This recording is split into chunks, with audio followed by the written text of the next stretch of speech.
Saudações a todos e todas. Hoje abordaremos um pouco sobre a verdade. Quando se aborda a questão da verdade, em geral a primeira coisa que vem à mente das pessoas é que ela é única e indissolúvel.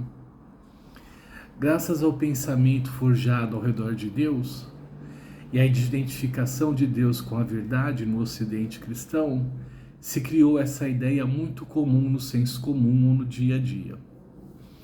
Entretanto, não há só uma modalidade de verdade. Há mais de uma modalidade. E a verdade é composta por 3 elementos fundamentais. Primeiro, a crença. Segundo, a justificativa.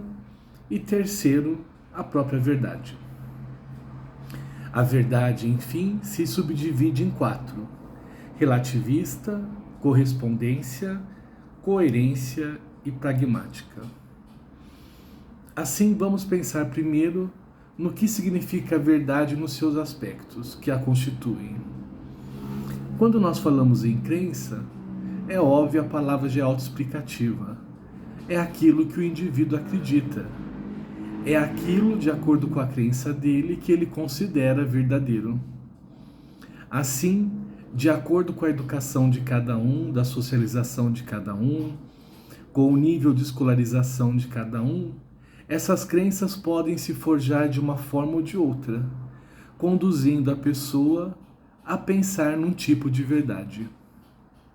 Assim, acreditar no que é a verdade é o primeiro elemento constitutivo dela. Se eu não acreditar, não é verdade. A outra questão é o que justifica essa crença ou essa verdade.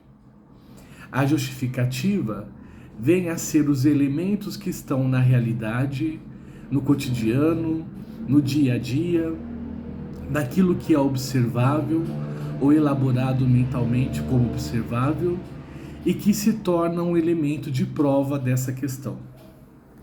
Assim, a justificativa também não é única, assim como a crença não é. A justificativa pode se dar ao sabor das condições mentais de cada um para compreender ou apreender a realidade. Por sua vez, um outro elemento fundamental da verdade é a própria verdade. Mas o que é a verdade? Essa é a pergunta que nos guia desde o começo e guia tantas pessoas o tempo todo. Ora, a verdade é a somatória da crença com a justificativa. Portanto, ela é muito maleável. Pode haver tantas verdades quase quanto tanto são as pessoas pensantes ou que se debruçam sobre a questão. E a partir daí, a verdade se subdivide entre o relativismo, entre a correspondência, entre a coerência e o pragmatismo. A verdade relativista é aquela mais comum no dia a dia. Cada um pensa o que quer e como quer, grosso modo pode-se dizer. É ao sabor dos interesses e das necessidades materiais ou ideológicas que nos movem que nós podemos acreditar em algo. Isso é muito típico, por exemplo, da política, da questão da defesa na justiça. Ao sabor dos interesses se compõe um discurso relativista, que é próprio só daquele que a defende, ou do grupo que a defende. É relativa ao ponto de vista que a defende, portanto há vários pontos de vista. Por outro lado, nós podemos pensar na questão da correspondência enquanto verdade. O quanto daquilo que eu digo, daquilo que eu penso como verdade, corresponde ao mundo material. E aqui vem aquele célebre problema do fato. Afinal, conhecemos o fato em si ou conhecemos apenas as representações dos imaginários do fato? Portanto, é uma questão complexa também. E assim não há só uma verdade por correspondência. Embora ninguém possa negar os fatos. Agora, como os fatos são interpretados para compor a verdade, vai depender da crença e da justificativa que cada um é capaz de dar ou que cada conjunto de pessoas é capaz de atribuir. Assim, a correspondência aos fatos também se torna frágil, e assim dá vazão para mais de uma verdade, assim como o relativismo. E por fim, a coerência. Essa é a verdade preferida de cientistas, por exemplo. A coerência interna com aquilo que é dito a partir da correspondência de uma certa amostra. Olha como nós podemos combinar diferentes tipos de verdades. Assim, o cientista, ao redigir sua tese, sua dissertação, terá que ter uma coerência do começo ao fim. Assim como o judiciário e o político também tem que ter uma coerência do começo ao fim. Assim, o relativismo enquanto verdade também pode se misturar com a coerência dos textos e das narrativas produzidas, para que não haja contradição, assim não se tornando mais uma verdade, ou seria então uma inverdade. A contradição do texto, a contradição da narrativa da ideia, a contradição das narrativas linguísticas sobre tudo isso, seria a negação da verdade como coerência. Portanto, a coerência representaria a defesa de uma interpretação do fato, da justificativa e da crença, onde todos os argumentos se somariam de tal forma que o pensamento seria respeitado, talvez até de forma lógica.